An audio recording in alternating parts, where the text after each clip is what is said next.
TDS அப்படிங்கிறது வந்து thrombosis and thrombocytopenia syndrome. முன்னாடி இதை விஐடிடின்னு சொல்லிட்டு இருந்தோம், vaccine induce thrombosis and thrombocytopenia.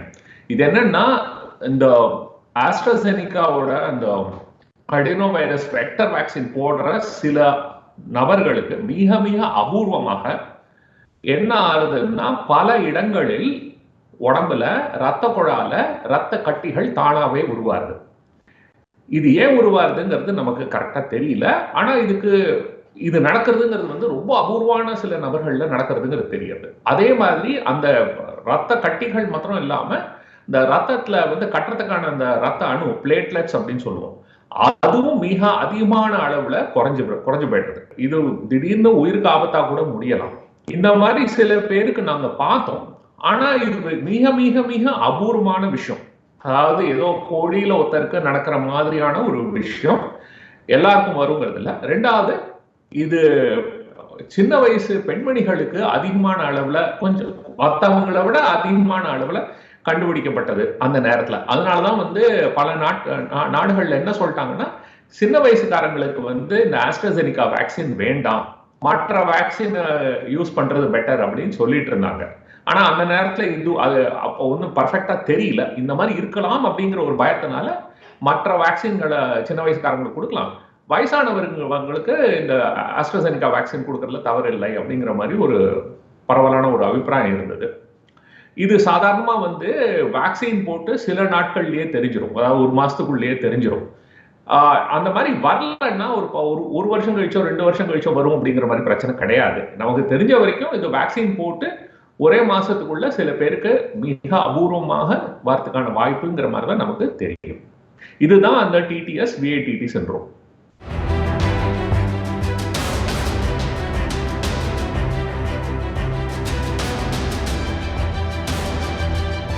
அந்த நேரத்துல எத்தனை பேருக்கு வந்ததுங்கிறது நமக்கு கரெக்டா தெரியல. என்னோட நண்பர்கள்ட்ட நான் பேசும்போது, அந்த காலத்துல பேசும்போது சில பேர் அந்த மாதிரியான சில பேஷண்ட்கள் பார்த்துக்கிறதா சொன்னாங்க. நானும் ஒரு பேஷண்ட் அந்த மாதிரி பார்த்துருக்கேன். எங்களோட பெங்களூர் ஹாஸ்பிட்டல்ல ஒரு பேஷண்ட்டுக்கு அந்த மாதிரி ப்ராப்ளம் வந்து நாங்களும் அட்மிட் பண்ணி ஏதோ கஷ்டப்பட்டு காப்பாற்றி விட்டுட்டோம். ஸோ இந்த மாதிரி பேஷண்ட் பார்த்துருக்காங்களா அப்படின்னா டெஃபினட்டா நாங்கள் நிறைய பேர் பார்த்துருக்கோம். ஆனால் மிக அபூர்வமான விஷயம், பெரிய ஞாபகம் வச்சுங்க, இந்த மாதிரி பெரிய ஆஸ்பத்திரி இருக்கிறவங்களுக்கு அந்த மாதிரி பார்க்கறதுக்கான வாய்ப்புகள் அதிகம். ஏன்னா இவ்வளோ காம்ப்ளிகேட்டடான பிரச்சனைன்னா இவங்க பெரிய ஆஸ்பத்திரிக்கு தான் போவாங்க. சின்ன சின்ன ஹாஸ்பிட்டல்ல இதெல்லாம் கையாளுறது மிக கடினம்ங்கிறதுனால முக்கால்வாசி பெரிய ஆஸ்பத்திரியில் தான் பார்க்கறதுக்கு வாய்ப்பு இருக்கு. பட் இப்போ ஒரு வருஷத்துக்கு மேல இந்த மாதிரி யாரும் பார்த்ததா நான் கேள்விப்படலை. என்னோட நண்பர்கள்ட்ட பேசின போதும், அதாவது எங்க இன்ஃபெக்ஷன் டிசீஸ் கம்யூனிட்டியில நாங்க பேசின போதும் இந்த மாதிரி யாரும் புதுசா பார்த்த மாதிரி தெரியல. அதனால இந்த வேக்சின் போட்ட பிற்காலத்துல பிரச்சனை வரும் அப்படிங்கிற மாதிரி யாருக்கும் ஒன்றும் அறிகுறி தெரியல. ரெண்டாவது, இப்போ அதை யூஸ் பண்றதே கிட்டத்தட்ட நின்று போயிடுது. இப்போ யாருமே கோவிடுக்கு வேக்சின் போடுறதே இல்லை, அது தேவையும் இல்லாம போயிடுது. இப்போ ஓரளவுக்கு எல்லாருக்குமே இம்யூனிட்டி வந்ததுனால இந்த வேக்சின்கோட அவசியமும் இப்போ இல்லாம போயிடுது. ஆனா இதுல ஒரு லேர்னிங் நிறைய இருக்கு, இதுல கத்துக்க வேண்டிய விஷயம் நிறைய இருக்கு. ஸோ இந்த அடினோ வைரஸ் வெக்டர் வேக்சின் வந்து பிற்காலத்தில் நம்ம யூஸ் பண்றதா இருந்ததுன்னா ஏதாவது காரணத்துக்காக இந்த மாதிரி பிரச்சனைகள் வரத்துக்கு வாய்ப்பு இருக்குங்கிறத நமக்கு தெரிஞ்சுட்டாகணும். மேற்கொண்டு இந்த மாதிரி யாருக்கு வரும், எந்த மாதிரி நபர்களுக்கு வரும் அப்படிங்கறது நம்ம கண்டுபிடிக்கிறதுக்கு சில வழி நம்ம பண்ணி ஆகணும். அதாவது சில பேருக்கு அந்த ஜெனட்டிக் மியூட்டேஷன்ஸ் இருந்ததுன்னா அவங்களுக்கு இந்த மாதிரி ப்ராப்ளம் வரதுக்கான வாய்ப்பு அதிகம் அப்படிங்கிற மாதிரி சொல்றாங்க. ஸோ அந்த மாதிரி நபர்களுக்கு மேபி டெஸ்ட் பண்ணிட்டு தான் போடணுமோ என்னமோ, அதெல்லாம் நம்ம செக் பண்ணி ஆகணும். பட் புது டெக்னாலஜி இப்போ வந்துட்டு இருக்கு. இந்த மாதிரி இருக்கும்போது நடைமுறையில வந்து நம்ம மிக வேகமா கொண்டு வரும்போது இந்த ரிஸ்க் எல்லாம் இருக்குங்கிறது நம்ம புரிஞ்சுட்டான்.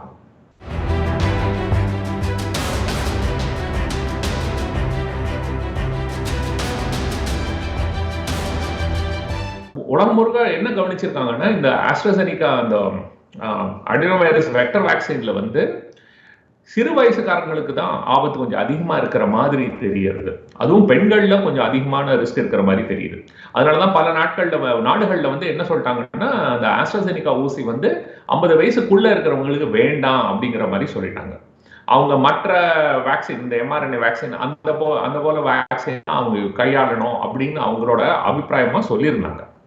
இப்போ திரும்பி பார்க்கும்போது அது ஒரு நல்ல ஒரு முடிவா தான் தோன்றது. முதியோர்களுக்கு அந்த அளவுக்கு இவங்களுக்கு இந்த மாதிரி பிரச்சனைகள் வந்ததா தெரியல.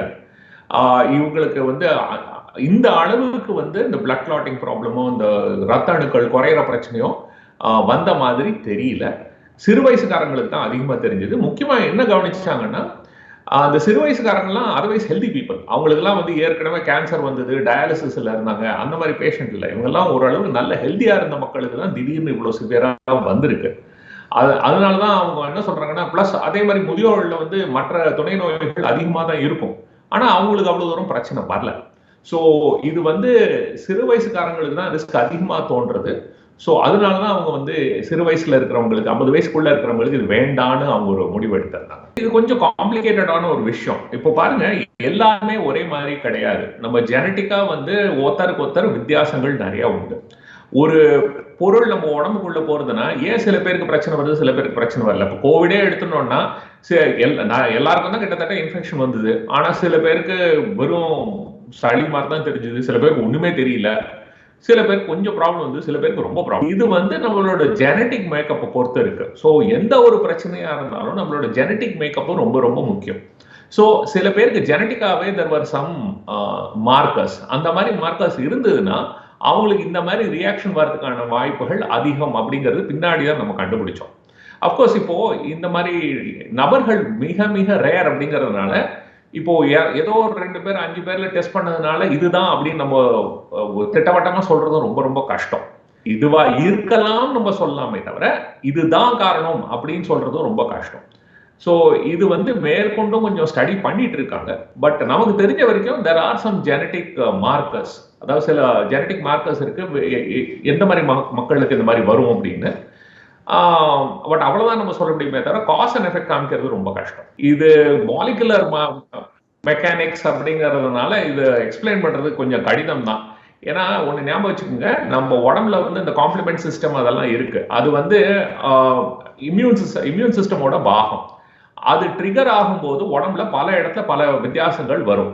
அது எதனால ட்ரிகர் ஆகுங்கிறது இருக்கு. இப்போ அது ட்ரிகர் ஆச்சுன்னா பல விதமான பிரச்சனைகள் வரதுக்கு வாய்ப்பு இருக்கு. அது எது ட்ரிகர் பண்றதுங்கிறது வந்து நம்மளோட ஜெனட்டிக் மேக்கப்பை பொறுத்து இருக்கு. அவ்வளவுதான் வந்து நான் சிம்பிளா சொல்ல முடியுமே தவிர இதுக்கு மேல சிம்பிளிஃபை பண்றது கொஞ்சம் கஷ்டம்.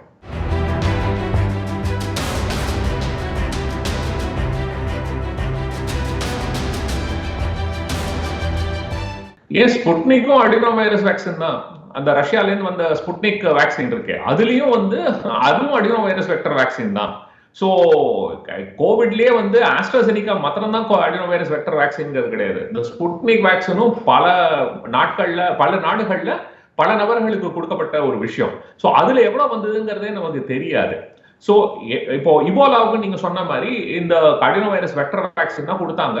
இப்போ அது இல்லாம வந்து அங்க வெஸ்ட் ஆப்பிரிக்கால இபோலா கண்ட்ரோல் பண்றது மிக கடினம். ஏன்னா வேற இபோலா வேக்சின் கிடையாது நம்ம கிட்ட. கோவிடுக்காவது இப்போ பல விதமான வேக்சின் வந்திருக்கு, இபோலாவுக்கு வேற எதுவும் வேக்சின் கிடையாது. சோ இப்போ எதுவுமே நம்ம வந்து முதல்ல யோசிக்க வேண்டியது என்னன்னா, இந்த தடுப்பூசினால ஆபத்து எவ்வளோ, இதனால பலன் எவ்வளோன்னு பார்க்கணும். அந்த மாதிரி இருக்கும்போது இபோலா போன்ற வியாதிகள்ல வந்து நம்ம பயப்பட்டு இருக்கிறதுல ஒரு புண்ணியமும் இல்லை. ஏன்னா இபோலா மாதிரி வியாதிகள்ல ஆபத்து பல மடங்கு அதிகம். அதனால அதை பத்தி யோசிக்க முடியாது. ரெண்டாவது, இந்த அடினோ வைரஸ் வேக்சின் எல்லா தருணத்திலையும் எல்லா பிரச்சனையும் எல்லாருக்கும் இந்த மாதிரி ப்ராப்ளம் வருமா? இந்த ஸ்புட்னிக்ல எவ்வளவு வந்திருக்குங்கிறது நமக்கு தெரியாம நம்ம மேற்கொண்டு இதை பத்தி பேசுறது கரெக்டா இருக்காது. ஸோ நம்ம இந்த இபோலால வந்து நம்பர் வந்து ரொம்ப கம்மி. இபோலால யூஸ் பண்ணாங்களே தவிர அது அத்தனை பேருக்கு பல கோடி மக்களுக்கு கொடுக்கலையே. அந்த மாதிரி பல கோடி மக்களுக்கு கொடுத்தாதான் வந்து நமக்கு எவ்வளவு தூரம் பிரச்சனை வருங்கிறது நம்மளால கணக்கு போட முடியும்.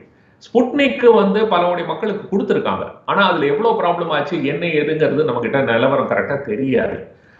ஏன் அந்த அப்படி அதுல வரலன்னா ஏன் அந்த அடினோ வைரஸ் வெக்டர் வேக்சின்ல வரல அப்படிங்கறதும் பேச்சு வரும். பட் அது என்னன்னே தெரியாத இருக்கும்போது அது வருமா வராதான்னு சொல்றது கஷ்டம். சோ என்ன நம்ம சொல்ல முடியும்னா, இந்த அடினோ வைரஸ் வெக்டர் வேக்சின் கோவிடுக்காக தயார் செய்ததுல இந்த மாதிரி பிரச்சனைகள் வந்தது உண்டு அப்படிங்கிறது ஒத்துக்கணும். ஆனா இதே மாதிரி அடினோ வைரஸ் வெக்டர் வேக்சின் எதுக்கு செஞ்சாலுமே ப்ராப்ளம் வருமா அப்படிங்கிறது நமக்கு இந்த வரைக்கும் இப்போ வந்து நம்மளால சொல்ல முடியாது. அதனால இதை நம்ம யூஸ் பண்ணவே கூடாதுங்கிறதும் தவறு. ஏன்னா இப்போ இபோலாவுக்கு வேற வேக்சின் இல்லாத போது வேற என்ன பண்ண முடியும், இதுதான் யூஸ் பண்ணி ஆகணும். ஸோ நம்ம தீவிரமா வந்து இந்த ஸ்புட்னிக் மாதிரியான வேக்சின்ல வந்து எவ்வளவு தூரம் பிரச்சனை வந்தது என்ன ஏதுங்கிறத வந்து நம்ம தீர விசாரிச்சு அந்த எண்ணிக்கையெல்லாம் நம்ம எடுத்து பார்க்கணும். எடுத்து பார்த்து அதுலயும் இந்த மாதிரி ப்ராப்ளம் இருந்ததுன்னா ஒத்துக்க வேண்டிய விஷயம் தான். சரி, அடினோ வைரஸ் வெக்டர் வேக்சின்ல அடிப்படையாவே கொஞ்சம் ப்ராப்ளம் இருக்கிறது வாய்ப்பு இருக்கு அப்படின்னு.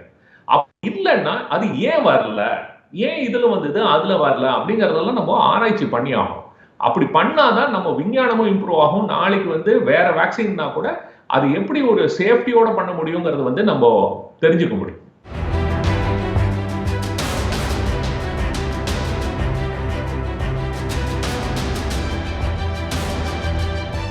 மைனர்ஸ்க்கு கோவிஷீல்டு அங்கீகாரம் யாருமே கொடுக்கல. இந்த அடினோ வைரஸ் வெக்டர் வேக்சின் 18 வயசு மேற்கொண்டு இருக்கிறவங்களுக்கு தான் எல்லா இடத்துலயும் கொடுக்க ஆரம்பிச்சாங்க. மேல் நாடுகள்ல அது 50 வயசு ஆக்கிட்டாங்க. சின்ன வயசுக்காரங்களுக்கு இந்த mRNA வேக்சின் தான் அங்கீகாரம் கொடுத்திருந்தாங்க. நம்ம ஊர்ல கோவேக்சினுக்கு அங்கீகாரம் கொடுத்திருந்தாங்க. வெளிநாட்டிலயும் சில நாடுகள்ல கோவேக்சினுக்கு அங்கீகாரம் கொடுத்திருந்தாங்க. Covaxin killed virus vaccine. So அதுல இந்த மாதிரி பிரச்சனைகள் எதுவும் கண்டறியல. சோ அதனால இது கோவிஷீல்டுங்கிறது இந்த பாக்ஸர்வியா கோவிஷீல்டுங்கிறது 18 வயசு மேற்கொண்ட இருக்கிறவங்களுக்கு மாத்திரம்தான் போச்சே தவிர 18 வயசு கீழே இருக்கிறவங்களுக்கு யாருக்கும் பெரிய அளவுல போன மாதிரி எந்த தகவலும் இல்லை.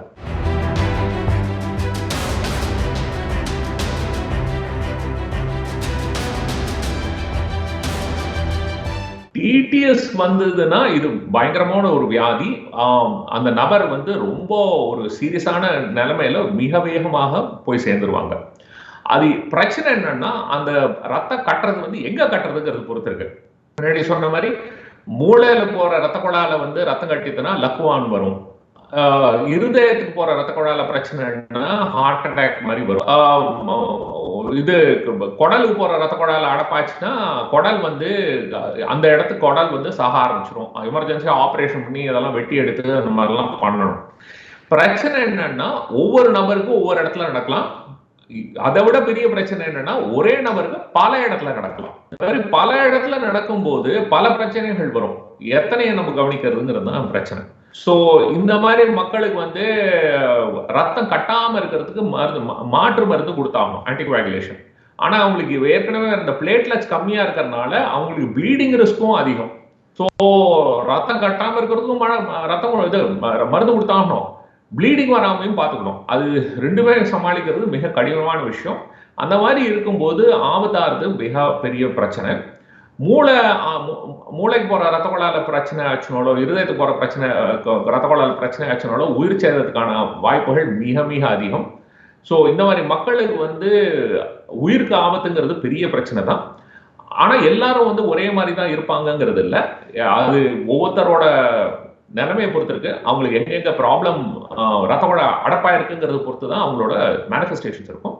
ஜென்ரலா இது தடுப்பூசி போட்டு ஒரு வாரத்துக்குள்ளேயே நாங்க பாத்துருவோம். ஒரு வாரத்துல இருந்து ஒரு மாசத்துக்குள்ள நாங்க பாத்துருவோம். அவங்க வரும்போதே பேஷண்ட் ரொம்ப ரொம்ப சீரியஸா இருக்கும். இவங்க நடந்து இங்க வலிக்கிறது அங்க வலிக்கிறது அந்த மாதிரி கிடையாது. இவங்க நிலைமை ரொம்ப கவலைக்கிடமா இருக்கும். எமர்ஜென்சில வர மக்கள் தான் இதெல்லாம். பட் அதான் இப்போ இனிமேல இருந்து நம்ம பார்க்கறதுக்கான வாய்ப்புகள் மிக மிக அபூர்வம் அப்படிங்கிறது தான் ஒரு நல்ல விஷயம். அது